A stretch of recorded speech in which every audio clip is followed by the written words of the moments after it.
we're going to chat about some new releases coming out in July, mostly horror, thriller, and mystery, because that is primarily what I read. But if there are any coming out that I don't talk about, leave them in the comments so that people have even more options for books to look into. If you want to see any books that came out January through June, I have a playlist linked with all of the videos I've done for the previous months. So I have 18, kind of 19 books to talk to you about. I'm excited to share them with you. Starting on July 1st. So first up is a book I actually talked about in the last video, so I'm not going to read the full synopsis, but it is My Ex the Antichrist. And Goodreads says this comes out on June 1st, but I think it's actually supposed to be July 1st. So this is a horror book that I just wanted to add in here very quickly. Next up, we have Grave Birds by Dana Elmendorf. This is a horror fantasy, and it caught my attention because it says it's the Southern Book Club's Guide to Slaying Vampires meets Midnight in the Garden of Good and Evil. I don't know what the second one is, but I love the Southern Book Club's Guide to Slaying Vampires. Gravebirds haunt the cemeteries of Hawthorne, South Carolina, where Spanish moss drips from the trees and Southern charm is imbued with lies. Hollis Sutherland never knew these unique birds existed, not until she died and was brought back to life. The ghostly birds are manifestations of the dead's unfinished business, and they know Hollis and her uncanny gift can set them free. When a mysterious, charming bachelor wanders into their small town, bizarre events begin to plague its wealthiest citizens, like blood dripping from dogwood blossoms, flocks of birds crashing into windows of their homes, and faces and paintings morphing into distortion. Hollis knows these are the omens her grandfather warned about, announcing the devil's return. Despite Cain Landry's eerie presence and the plague that has followed him, his handsome face and wicked charm win over the townsfolk. Even Hollis falls under his spell as they grow closer. That is, until lies about the town's past start to surface. The grave birds begin to show Hollis the dead's ugly past from 25 years ago, and she learns all about the horrible things these noble families did to gain their wealth. Hollis can't decide if Cain is some immortal hand of God there to expose their sins, or if he's a devil there to ruin them all. Either way, she's determined to save her town and the people in it, whatever she has to do. This sounds so unique and really incredible. Moving to July 8th, starting off with Our Last Resort by Clemence Michelin. This is a thriller mystery. Innocence doesn't bail you out, it just makes you easier to trap. Frida and Gabriel arrive seeking a fresh start at the stunning Aura Hotel in the secluded desert of Escalante, Utah. Sorry, I'm really bad with things like that. Once so close they were able to finish each other's sentences, they've grown apart in recent years after a sudden, unspeakable tragedy.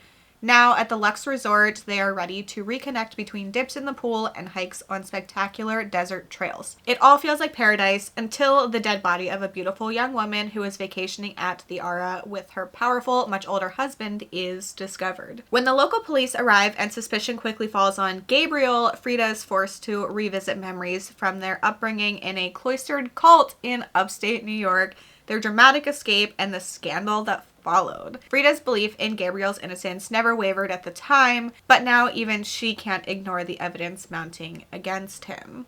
That also sounds so good. Then we have a horror mystery thriller, How to Survive a Horror Story by Mallory Arnold. Also, sorry if you can hear somebody mowing. I have so many neighbors and somebody's mowing every single day. 7 authors enter the manor. Can they survive the story within? When legendary horror author Mortimer Queen passes, a group of writers find themselves invited to his last will and testament reading, expecting a piece of his massive fortune. Each have their own unique connection to the literary icon, some known, some soon to be discovered, and they've been waiting for their chance to step into the author's shoes for some time. Instead, they arrive at his grand manor and are invited to play a game. The rules are simple. Solve the riddle and progress to the next room. If they don't, the manor will take one of them for itself. You see, the Queen estate was built on the bones of Mortimer's family, and like any true horror story, the house is still very hungry. That sounds so fun. I love a game. Next up, we have The Woman in Suite 11 by Ruth Ware. This is a thriller mystery. It is the sequel to The Woman in Cabin 10, which I enjoyed enough. I never expected to get a sequel, but here we are. It does seem like it can be read as a standalone, though. When the invitation to attend the press opening of a luxury Swiss hotel owned by reclusive billionaire Marcus Liedman arrives, it's the answer to a prayer. 3 years after the birth of her youngest child, Lo Blacklock is ready to reestablish her journalism career, but post-pandemic travel journalism is a very different landscape from the one she left 10 years ago. The chateau on the shores of Lake Geneva is everything Lo's ever dreamed of, and she hopes she can snag an interview with Marcus. Unfortunately, he proves to be even more difficult to pin down than his reputation suggests. When Lo gets a late-night call asking her to come to Marcus's hotel room, she agrees despite her own misgivings. She's greeted, however, by a woman claiming to be Marcus's mistress and in life or death jeopardy. It says this is a thrilling cat and mouse pursuit across Europe, forcing her to ask herself how much she's willing to sacrifice to save this woman and if she can even trust her. This kind of seems like it might be more along the lines of, what's the light one? 0 Days versus the first book in the series. So that's very interesting. Then we have Nightw Watcher by Daphne Wollstonecraft. This is a thriller mystery. Nola Strait is being watched again. After an encounter with a notorious serial killer in the Pacific Northwest as a child, Nola has grown up and tried her best to forget her traumatizing night with the hiding man. She installed security cameras outside her Oregon home, never spoke of her experience, and now hosts Night Watch, a popular radio call-in show her semi-famous father used to run. When coincidences lead Nola to believe she is being stalked and a caller on Night Watch has a live incident with an intruder in the caller's home, the description of whom is chillingly familiar, Nola is convinced that the hiding man has resurfaced and is coming for her. With the mysterious next-door neighbor lurking in the shadows, more people getting hurt, the police not taking her concerns seriously, and evidence pointing towards her own father, Nola decides to become, like her listeners, a Night Watcher herself and uncover the monster behind the hiding man's mask. I love when the synopsis surprises me because I read these initially when I'm making my list, but some of these books have been on my list for months at this point. Moving on to The Frozen People by Ellie Griffiths. This is a mystery with time travel. Cold cases are a lot easier to solve when you can travel back in time to find new evidence. Unless, that is, you get stuck in the 19th century. Allie Dawson and her cold case team investigate crimes so old they're frozen. Or so their inside joke goes. Nobody knows that her team has a secret. They can travel back in time to look for evidence. The latest assignment sees Allie venture further back than they have dared before to 1850s London to clear the name of Kane Templeton, an eccentric patron of the arts. Rumor has it that Kane is part of a sinister group called the Collectors. Allie arrives in the Victorian era to another dead woman at her feet and far too many unanswered questions. As the clock counts down, Allie becomes more entangled in the mystery, yet danger lurks around every corner. She soon finds herself trapped, unable to make her way back to her beloved son, Finn, who is battling his own accusations in the present day. Could the two cases be connected? In a race through and against time, Allie must find out before it's too late.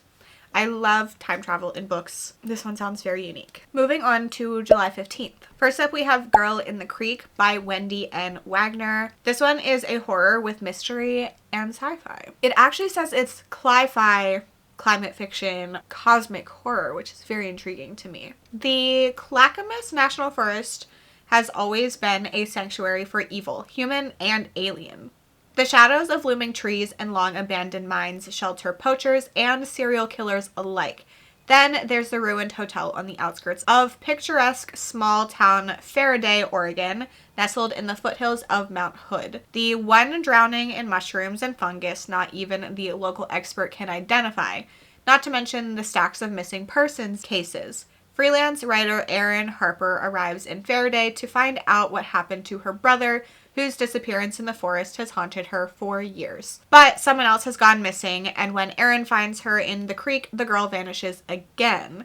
This time from the morgue, and days later her fingerprints show up at a murder scene Maybe it's a serial killer, or maybe it's the spores infecting the forest and those lost inside. Erin must find answers quickly before anyone else goes missing, but she might be next. Then we have The Felens Ball by Polly Stewart. In their younger years, Trey McCready and his best friend Ben Marsh were distributors and enforcers for the local distillers who made their small hamlet of Ewald, Virginia, the moonshine capital of the world.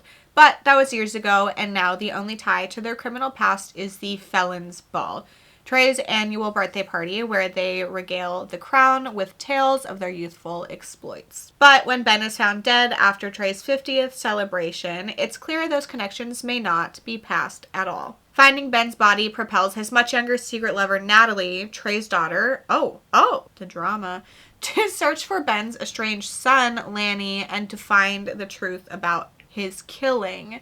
Her quest will lead to a battle with a police department that refuses to ignore her family's history and to form unexpected connections with Hardy, the sheriff investigating the case, and her brother-in-law Jay, who had a very public fight with Ben on the night of his murder. When Jay goes missing on the morning he planned to meet Natalie, she begins to wonder if her mother was right and if the past should be left in the past. That was a lot of names. I don't remember any of them. Then we have One Yellow Eye by Lee Radford. This is horror, sci-fi, dystopian fantasy, there's zombies. Having always preferred the company of microbes, British scientist Kesta Shelley has spent her life peering through a microscope rather than cultivating personal relationships. That changed when Kesta met Tim, her cheerleader, her best friend, her absolute everything. So, when he was one of the last people in London to be infected with a perplexing virus that left the city ravaged, Kesta went into triage mode. Although the government rounded up and disposed of all the infected, Kesta is able to keep her husband unalive and hidden with resources from the hospital where she works. She spends her days reviewing biopsy slides and her evenings caring for him, but he's clearly declining. The sedatives aren't working like they used to, and his violent outbursts are becoming more frequent. As Kesta races against the clock, her colleagues start noticing changes in her behavior and appearance. Her care for Tim has spiraled into absolute obsession. Whispers circulate that a top secret lab is working on a cure, and Kesta clings to the possibility of being recruited, but can she save her husband before he is discovered? Next up is The Bewitching by Sylvia Moreno Garcia. This is horror, fantasy, historical fiction. Back then, when I was a young woman, there were still witches. That was how Nana Alba always began her stories. She told her great-granddaughter Minerva stories that have stayed with Minerva all her life. Perhaps that's why Minerva has become a graduate student focused on the history of horror literature and is researching the life of Beatrice Tremblay, an obscure author of macabre tales. In the course of assembling her thesis, Minerva uncovers information that reveals that Tremblay's most famous novel, The Vanishing, was inspired by a true story. Decades earlier, during the Great Depression, Tremblay attended the same university where Minerva is now studying and became obsessed with her beautiful and otherworldly roommate, who then disappeared under mysterious circumstances. As Minerva descends even deeper into Tremblay's manuscript, she begins to sense that the malign force that stalked Tremblay and the missing girl might still walk the halls of the campus. These disturbed events also echo the stories Nana Alba told about her girlhood in the 1900s Mexico, where she had a terrifying encounter with a witch. Minerva suspects that the same shadow that darkened the lives of her great-grandmother and Beatrice Tremblay is now threatening her own in 1990s Massachusetts. An academic career can be a punishing pursuit, but it might turn out outright deadly when witchcraft is involved. And then we have Her Many Faces by Nikki Cloak. This is a thriller mystery. This is a story of a woman on trial for murder told through the eyes of the most important men in her own life. Daughter, client, lover, monster, victim. When 4 wealthy and influential members are poisoned at London's most exclusive private club, a young waitress is arrested.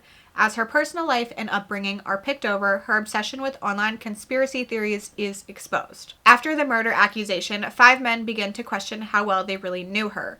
To each of them, her father, a reporter, her former lover, her friend, and her lawyer, she is someone entirely different. But which is the true face of Catherine Cole?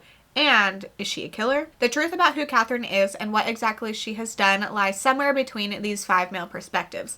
The searing laser of the male gaze has never been more dangerous as Catherine's trial grips the nation and theories and perceptions about her spiral out of control. This one sounds very unique and interesting. Moving on to July 22nd, starting out with Myra by Nikki Gonzalez. This is gothic horror. It's been years since Ingrid has heard from her childhood best friend Myra, a fearless rebel who fled their hometown of Hialeah, a Cuban neighborhood just west of Miami, for college in the Northeast.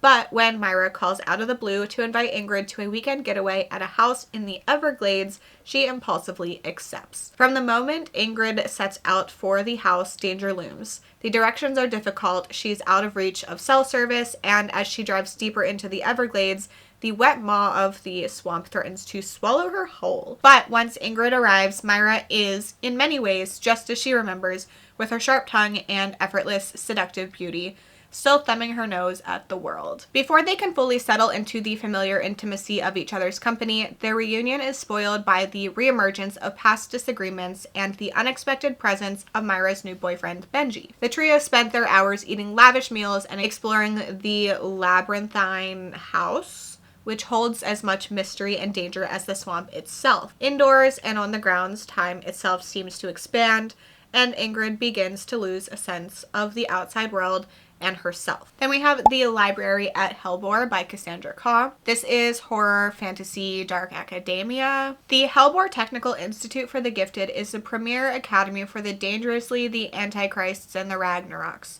the World Eaters, and the Apocalypse Makers. Hellbore promises redemption, acceptance, and a normal life after graduation. At least, that's what Elisa Lee is told when she's kidnapped and forcibly enrolled. But there's more to Hellbore than meets the eye. On graduation day, the faculty go on a ravenous rampage, feasting on Elisa's class. Only Elisa and a group of her classmates escape the carnage. Trapped in the school's library, they must offer a human sacrifice every night, or else the faculty will break down the door and kill everyone.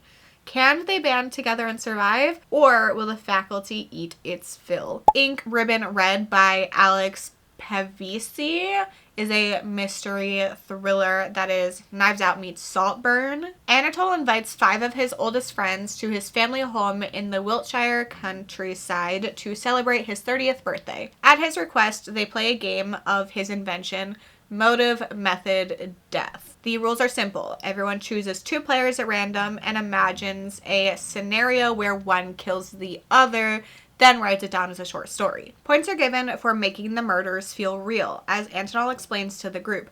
Of course, when given this assignment, it's only natural to use what you know. Secrets, grudges, affairs, but once you put it in a story, that secret is out. It's not too long before the game has reawakened old resentments and brought private matters into the light of day. So with each fictional murder, someone new gets a very real motive. This sounds so messy. Very fun. Then we have Love You to Death by Christina Dotson. This is a thriller mystery. How well do we really know our friends? As the only black women at an antebellum-themed wedding, Kayla and Zori should have known this heist was doomed from the start. They should have never come, but when their financial situation became dire, they agreed to hit one last wedding. Jaded and cynical Kayla has spent the last decade trying to fix her life since an angsty teen prank led to her arrest.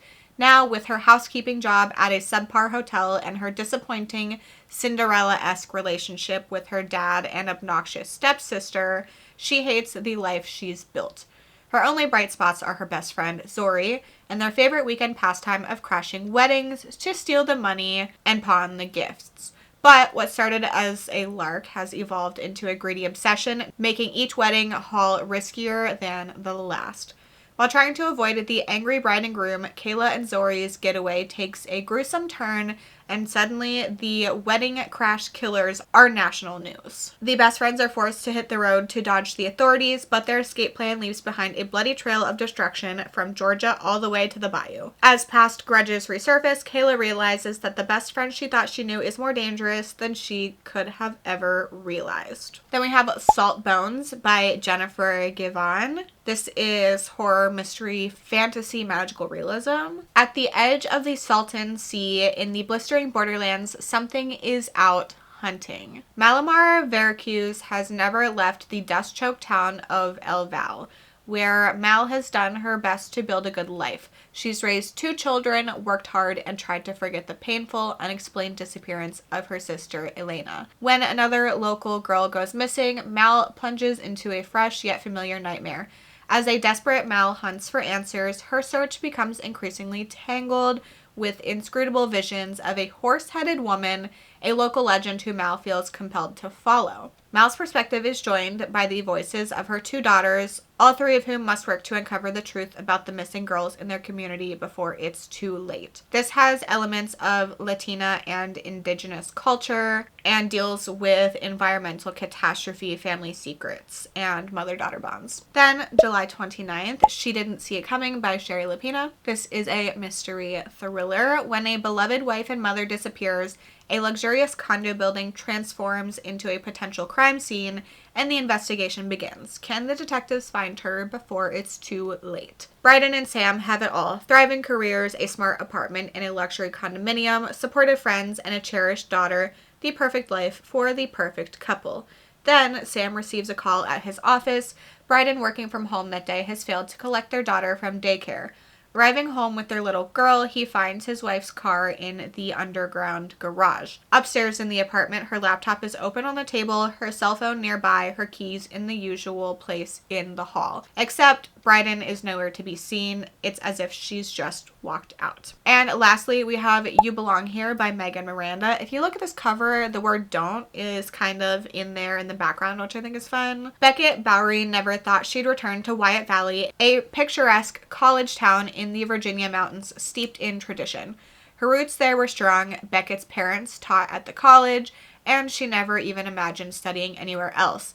Until a tragedy her senior year ended with 2 local men dead and her roommate on the run, never to be seen again. For the last 2 decades, Beckett has done her best to keep her distance. Then, her daughter Delilah secretly applies to Wyatt College and earns a full scholarship, and Beckett can only hope that her lingering fears are unfounded.